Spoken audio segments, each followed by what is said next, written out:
Philadelphia ஊழியங்கள் வழங்கும் திறந்த வாசல் நேரம்.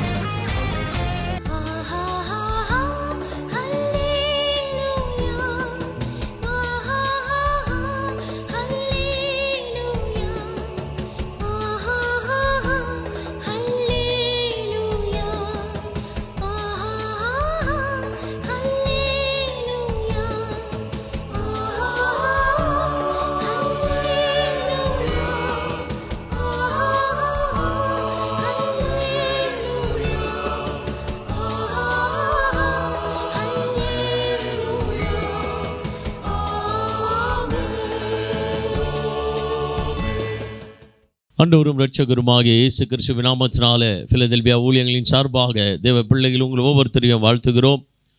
கர்த்தருடைய ஆசீர்வாதங்கள் நம்முடைய வாழ்க்கையில் என்றைக்குமே பெருகுவதாக. கர்த்தருடைய விடுதலைகள் இன்றைக்கு அவனுடைய வாழ்க்கையில் பெருகும்படியாக தேவனை நோக்கி நாம் பார்க்க போகிறோம். பரலோகத்தில் இருக்கிற தேவனாகிய கர்த்தர் பூமியில் இருக்கிற நம்மை இன்னும் ஆசீர்வதிக்கும்படியாக அவர் நம்மை நேசிக்கிறவராக இருக்கிறார். இன்றைக்கும் ஆண்டவருடைய விடுதலைகள் ஆசீர்வாதங்கள் நம்முடைய குடும்பத்திலும் வாழ்க்கையிலும் நாம் இருக்கிற இடங்களிலும் இன்னும் அதிகரிக்கப்படும்படியாக கர்த்தருடைய சமூகத்தை நோக்கி நாம் பார்க்க போகிறோம். தேவனை நாம் மகிமைப்படுத்த போகிறோம். நாம் ஆராதித்து கர்த்தருடைய வார்த்தையை நாம் கேட்க போகிறோம். கர்த்தர் நல்லவர், அவர் கிருபை என்றும் உள்ளது. எந்தன் கண்மலையானவரே, என்னை காக்கும் தெய்வம் நீரே. எந்தன் கண்மலையானவரே, என்னை காக்கும் தெய்வம் நீரே. வல்லமை மாட்சிமை நிறைந்தவரே, மகிமைக்கு பாத்திரரே. வல்லமை மாட்சிமை நிறைந்தவரே, மகிமைக்கு பாத்திரரே. ஆராதனை உமக்கே, ஆராதனை உமக்கே, ஆராதனை உமக்கே,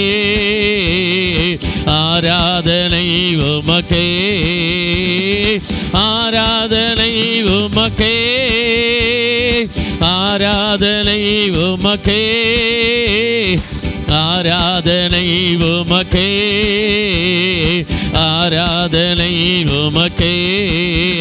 எந்த நோயிருள்ள நாட்களெல்லாம் உம்மை புகழ்ந்து பாடிடுவேன்.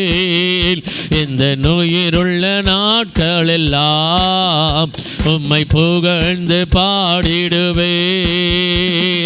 ராஜா நீர் செய்த நன்மைகளை எண்ணியே துதித்திடுவேன்.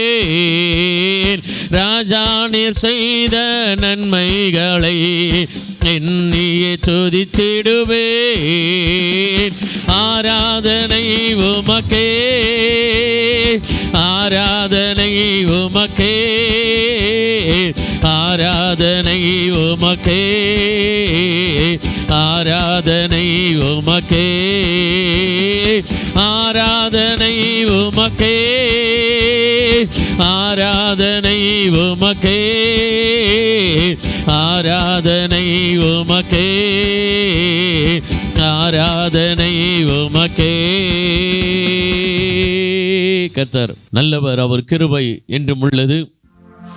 தேவனாகிய கர்த்தர் நம்மிடத்தில் எதிர்பார்க்கிற காரியங்கள் என்ன, அவர் விரும்புகிற காரியங்கள் என்ன, எப்பொழுது ஆண்டவர் நம்மை ஆசீர்வதிப்பார் என்று பார்க்கும் பொழுது 1 சாமுவேலின் புத்தகம் 15வது அதிகாரம் 22, 23 வசனங்களை வாசிக்கும் பொழுது, அதற்கு சாமுவேல் கர்த்தருடைய சத்தத்திற்கு கீழ்ப்படுகிறதை பார்க்கிலும் சர்வாங்க தகனங்களும் பலிகளும் கர்த்தருக்கு பிரியமா இருக்குமோ?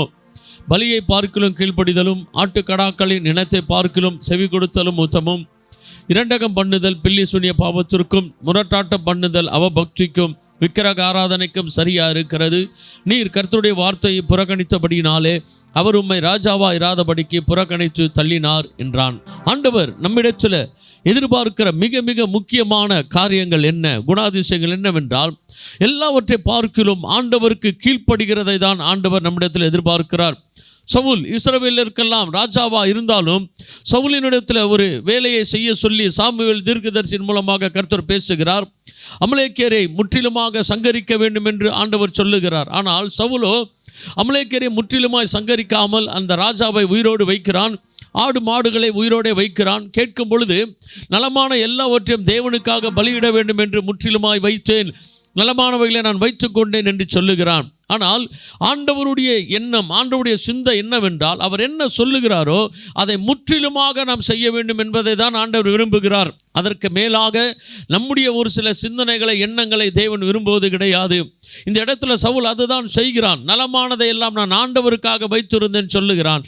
அப்பொழுது சாமுவேல் தீர்க்கதரிசி சொல்லுகிறார், பலியை பார்க்கிலும் கீழ்ப்படிதலே உத்தமம் என்று சொல்லுகிறார். ஆண்டவருக்கு நாம் பலியிடுகிற எல்லா பலியை பார்க்கிறோம், முதலாவது கீழ்ப்படிதல் தான் உத்தமம் என்று ஆண்டவர் நம்மிடத்தில் எதிர்பார்க்கிறார். ஆதாமும் ஏவாளும் ஏதேன் தோட்டத்தில் அவர்களை மகிமையாக தேவன் வைத்திருந்தார். ஆனால் அவர்கள் செய்த காரியம், தேவன் சாப்பிடக்கூடாது என்று சொன்ன அந்த பழத்தை அவர்கள் சாப்பிட்டபடினால இன்றைக்கு இவ்வளவு பெரிய சாபத்திற்கு நேராக இந்த உலகம் வருகிறதற்கு காரணமாக இருந்தது. ஏனென்றால் தேவனுக்கு கீழ்ப்படியாமல் போவதை தேவன் ஒருபோதும் அங்கீகரிக்கிற தேவன் இல்லை. எனவே சவுலை தேவன் ராஜாவாக இருந்து தள்ளிவிட்டார் என்று வேதத்தில் வாசிக்கிறோம்.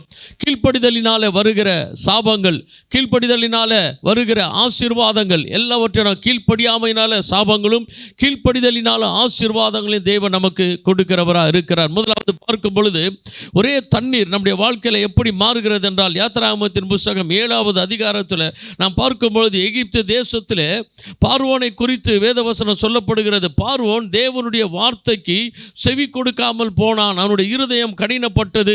இஸ்ரவேல் ஜனங்களை பலியிடும்படியாக தேவன் பார்வோனுக்கு சொல்லுகிறார், இஸ்ரவேல் ஜனங்களை அனுப்பிவிடு என்று மோசேயின் மூலமாக தேவன் சொல்லுகிறார்.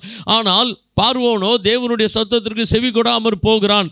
யாத்திராகமத்தின் புத்தகம் 7வது அதிகாரத்தில் பார்க்கும் பொழுது கீழ்ப்படியாமல் போனதுனால என்ன நினைக்கிறது என்றால், அந்த எகிப்து தேசத்தில் உள்ள எல்லா தண்ணீர்களும் இரத்தமாக மாறுகிறது.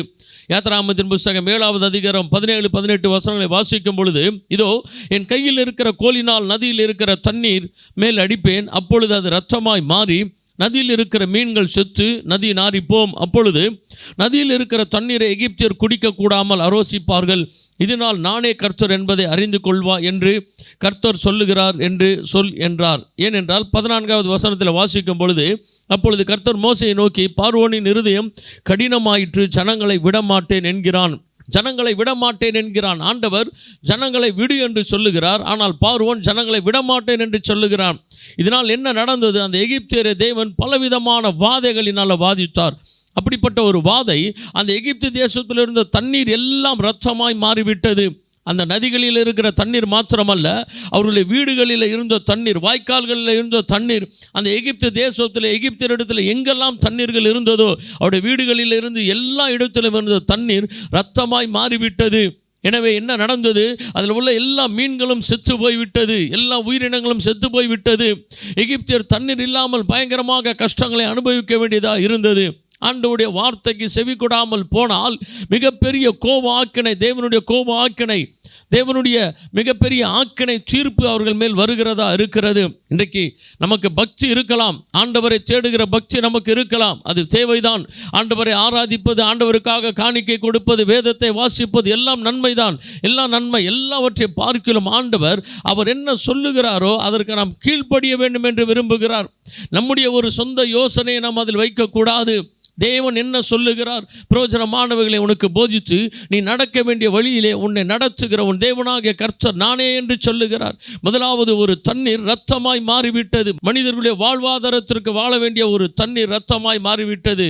ஆனால் அதே சமயம் ஆண்டவருடைய வார்த்தைக்கு கீழ்ப்படியும் பொழுது அந்த தண்ணீர் எப்படி ஆசீர்வாதமாக மாறுகிறது என்று நான் வேதத்தில் பார்க்கும் பொழுது, யோவான் சுவிசேஷ புத்தகம் 2வது அதிகாரத்தை நாம் வாசிக்கும் பொழுது 2வது வசனத்திலிருந்து வாசிக்கும் பொழுது, இயேசுவும் அவருடைய சீஷரும் அந்த கல்யாணத்துக்கு அழைக்கப்பட்டிருந்தார்கள். திராட்சை ரசம் குறைவுபட்ட போது இயேசுவின் தாய் அவரை நோக்கி, அவர்களுக்கு திராட்சை ரசம் இல்லை என்றால், அதற்கு இயேசு, ஸ்திரீயே, எனக்கும் உனக்கும் என்ன, என் வேலை இன்னும் வரவில்லை என்றார். அவருடைய தாய் வேலைக்காரரை நோக்கி, அவர் உங்களுக்கு என்ன சொல்லுகிறாரோ அதன்படி செய்யுங்கள் என்றார். யூதர்கள் தங்களை சுத்திகரிக்க முறைமையின்படியே ஒவ்வொன்று 2-3 குடம் தண்ணீர் கொள்ளத்தக்க 6 கற்சாடிகள் அங்கே வைத்திருந்தது. இயேசு வேலைக்காரரை நோக்கி ஜாடிகளிலே தண்ணீர் நிரப்புங்கள் என்றார். அவர்கள் அவைகளை நிறைய நிரப்பினார்கள். அவர் அவர்களை நோக்கி, நீங்கள் இப்பொழுது முண்டு பந்தி விசாரிப்பு காரணத்தில் கொண்டு போங்கள் என்றார். அவர்கள் கொண்டு போனார்கள். இந்த இடத்துல நான் பார்க்கும் பொழுது அதே தண்ணீர் திராட்சரசமாய் மாறுகிறது. எப்பொழுது மாறுகிறது என்றால், இயேசு என்ன சொல்லுகிறாரோ அதை கேட்டு செய்யுங்கள் என்று மரியாள் சொல்லுகிறார்கள். வேலைக்காரரை பார்த்து மரியாள் என்ன சொல்லுகிறார்கள் என்றால், அவர் என்ன சொல்லுகிறாரோ, அவருடைய தாய் வேலைக்காரரை நோக்கி, அவர் உங்களுக்கு என்ன சொல்லுகிறாரோ அதன்படி செய்யுங்கள் என்றார். இஸ்ரவேல் தேசத்தில் திராட்சரசம் மிக முக்கியமானது ஜனங்களுக்குள்ளாக. அந்த இஸ்ரவேல் தேசத்தினுடைய திராட்சை ரசம் எப்படி இருக்கும் என்றால், அப்படியே அந்த திராட்சை பழங்களை அவர்கள் அந்த மிஷினில் போடும் பொழுது அந்த திராட்சை பழத்தில் இருக்கிற அந்த ரசம் அப்படியே முற்றிலுமாக வரும். அதில் எந்த ஒரு தண்ணீரோ மற்றவைகளோ அவர்கள் கலக்க மாட்டார்கள். நான் இஸ்ரவேல் தேசத்திற்கு போயிருந்த பொழுது அதை நேரடியாக நான் பார்த்திருக்கிறேன். இப்பொழுது என்ன தேவை என்றால், அந்த கல்யாண வீட்டில் அந்த பந்தியில் திராட்சை ரசம் குறைவுபட ஆரம்பித்தது. இன்னும் பல பேருக்கு திராட்சை ரசம் தேவை, ஆனால் திராட்சை ரசம் இல்லை. இனி அந்த திராட்சை ரசங்களை அவர்கள் செய்ய வேண்டும் என்றாலும் பல மணி நேரங்கள் ஆகும். ஆனால் இந்த இடத்தில் என்ன ஒரு அற்புதத்தை தேவன் நடத்துகிறார். அந்த அற்புதத்திற்கு காரணம் என்னவென்றால், அவர் சொல்லுகிறதை செய்யும் பொழுது அந்த அற்புதம் நடக்கிறது. பழைய ஏற்பாட்டில் நான் வாசித்தோம், அவருடைய வார்த்தைக்கு கீழ்ப்படியாமல் போனபடியினால தண்ணீர் இரத்தமாய் மாறினது. இப்பொழுது புதிய ஏற்பாட்டில் நான் வாசிக்கும் பொழுது ஆண்டுடைய வார்த்தைக்கு செவி கொடுத்தபடினால தண்ணீர் திராட்சரசமாய் மாறினது. உலகத்தில் ஒரு விலையேற பெற்ற ஒரு அதிகமான ஒரு நல்ல மதிப்புள்ள ஒரு பழம் திராட்சை பழம், அதில் உள்ள ரசம் எத்தனை ஆண்டுகள் ஆனாலும் கெட்டு போகாமல் இருக்கும். அதற்கு மதிப்பு அதிகமாக ஏறிக்கொண்டே இருக்கும். ஒரு திராட்சை ரசம் எத்தனை ஆண்டுகள் ஆகிறதோ அத்தனை ஆண்டுகளுக்கு ஏற்றபடி அதனுடைய விலை அதிகமாகி கொண்டே இருக்கும். அப்படிப்பட்ட ஒரு விலையேற பெற்ற ஒரு ஆசீர்வாதம் எப்படி கிடைத்தது, அற்புதம் எப்படி கிடைத்தது. இப்பொழுது தேவை அந்த திராட்சை ரசத்திற்கு தேவை அநேக திராட்சை பழங்கள் தேவை. ஆனால் இந்த இடத்துல வெறும் தண்ணீரை மாத்திரம்தான் ஆண்டவர் கொண்டு நிரப்ப சொல்லுகிறார். வேலைக்காரர்கள் ஒரு கேள்வியும் கேட்கவில்லை. ஆண்டவரே, திராட்சை ரசத்திற்கு திராட்சை பழங்கள் தானே தேவை, தண்ணீரை நீர் கொண்டு வர சொல்லுகிறீரே என்று அவர்கள் சொல்லவில்லை. அதற்கு பதிலாக அவர் என்ன சொன்னாரோ அதை மாத்திரம் செய்தார்கள். ஒரு பெரிய அற்புதம் அந்த இடத்தில் இருந்தது. 2000 வருடங்கள் ஆகிய இன்றைக்கும் அந்த அற்புதம் இன்றைக்கு பேசப்பட்டு கொண்டு இருக்கிறது. ஒரே காரியம்தான் வேதவசனம் சொல்லப்படுகிறது, பலியை பார்க்கிறோம் கீழ்ப்படிதலே உச்சமம் என்று வேதத்தில் வாசிக்கிறோம்.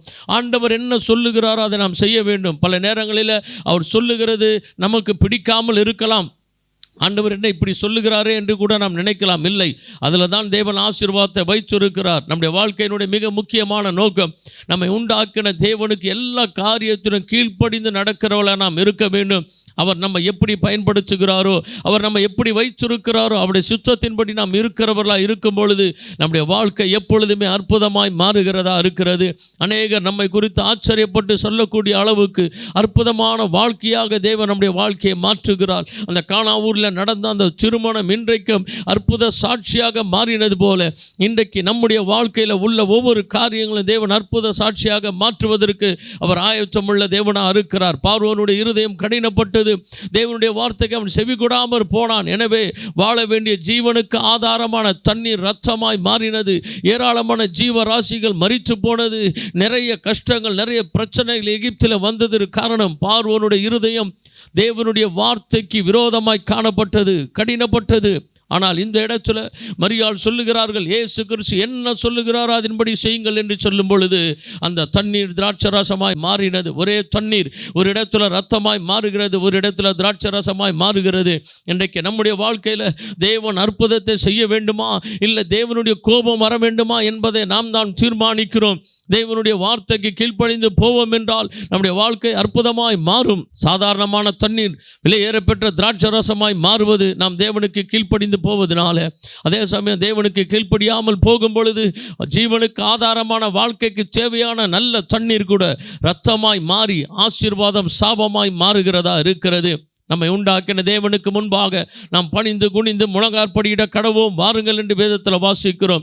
ஆண்டவருக்கு முன்பாக, ஆண்டவரே நீர் சொல்லும் நான் கேட்கிறேன். ஆண்டவரே, ஏலி சாமுவேல் தீர்க்கதரிசனத்தில் அதை தான் சொல்லுகிறார். சிறு வயதில் சாமுவேல் தேவனுடைய குரலை கேட்காமல் இருக்கும் பொழுது ஏலி சொல்லுகிறார், அடுத்து ஆண்டவர் உன்னை கூப்பிடும் பொழுது கர்த்தாவே சொல்லும், அடியேன் கேட்கிறேன் என்று சொல்லி என்றார். இஸ்ரவேல் ஜனங்களுடைய மிகப்பெரிய தீர்க்கதரிசியாக சாமுவேலை கர்த்தர் வரப்பண்ணினார், பெரியவனாக்கினார். அதே போலதான் ஆண்டவரே, என்னுடைய வாழ்க்கை அற்புதங்களில் நிரப்பப்பட வேண்டும் என்றால் நான் உடைய வார்த்தைக்கு செவி கொடுக்க வேண்டும். என்னை ஒரு மகிமையான சாட்சியாக நீர் மாற்றுவதற்கு நீர் ஆயத்தமுள்ளவராக இருக்கிறீர். என்னுடைய நோக்கம் ஆண்டவருக்கு செவி கொடுத்து நடக்க வேண்டும் என்பதுதான் மிக முக்கியமான நோக்கமாக இருக்கிறது. ஆண்டவருடைய சமூகத்தில் நாம் கீழ்ப்படிய வேண்டும். அன்றைக்கு ஏவாள் கீழ்ப்படியாமல் போனபடினால்தான் தேவ மகிமை ஆதாமை விட்டு ஏவாளை விட்டு போனது. ஆனால் இன்றைக்கு நாம் ஆண்டவருக்கு கீழ்ப்படிந்து நடப்போம் என்றால் கர்த்தருடைய மகிமை நம்மை சூழ்ந்து கொள்ளுகிறதா இருக்கிறது. நம்முடைய வாழ்க்கையினுடைய சாதாரண காரியங்களை தேவன் மிகப்பெரிய ஆசீர்வதிக்கப்பட்டதாக மகிமை உடையதாக மகிழ்ச்சியாய் தேவன் மாற்றுகிறவராக இருக்கிறார். கர்த்தருடைய சமூகத்தில் நாம் கீழ்ப்படிவோம். கர்த்தர் நம்மை ஆசீர்வதிப்பார். நாம் செபிக்கலாம். வானத்தையும் பூமியை படைத்த சர்வ வல்லமையுள்ள எங்கள் தேவனாகிய கர்த்தாவே, பரலோக பிதாவே, நம்மளை நன்றி நிறைந்த இருதயத்தோடு உம்மை துதிக்கிறோம், உம்மை ஸ்தோத்திரிக்கிறோம். ஆண்டவரே, இந்த ஆசீர்வதிக்கப்பட்ட நாளிலும் ஆண்டவரே உமக்கு கீழ்ப்படிவதனால் எங்களுக்கு வருகிற ஆசீர்வாதங்களும் உமக்கு கீழ்ப்படியாமல் போகிறதுனால எங்களுக்கு வருகிற சாபங்களையும் குறித்து ஆண்டவர் எங்களோடு கூட நீர் வேதத்தில் பேசியிருக்கிறீர். நாங்கள் எப்பொழுதும் ஆசீர்வாதத்திற்கு ஆண்டவரே சாட்சிகளாக உம்முடைய அடையாளங்களை இந்த பூமியில் ஆண்டவரை நாங்கள் பெற்றுக்கொண்டு உம்முடைய நாமத்தை மகிமைப்படுத்துகிறவர்களாக நாங்கள் வாழ கர்த்தர் உதவி செய்வீராக. உம்முடைய நாமம் மகிமைப்படுவதாக. எல்லா துதிகளையும் கனத்தையும் மகிமை உமக்கே செலுத்துகிறோம். இயேசு கிறிஸ்துவின் நாமத்தில் வேண்டுகிறோம் எங்கள் நல்ல பிதாவே. ஆமென், ஆமென். God bless you. கர்த்தர் உங்களை ஆசீர்வதிப்பார். மேலும் விவரங்களுக்கு நீங்கள் தொடர்பு கொள்ள pastor V. Simon, master of divinity, Philadelphia ministry, number 324, Konnur high road, cellphone 9884569467 மற்றும் 9790826578.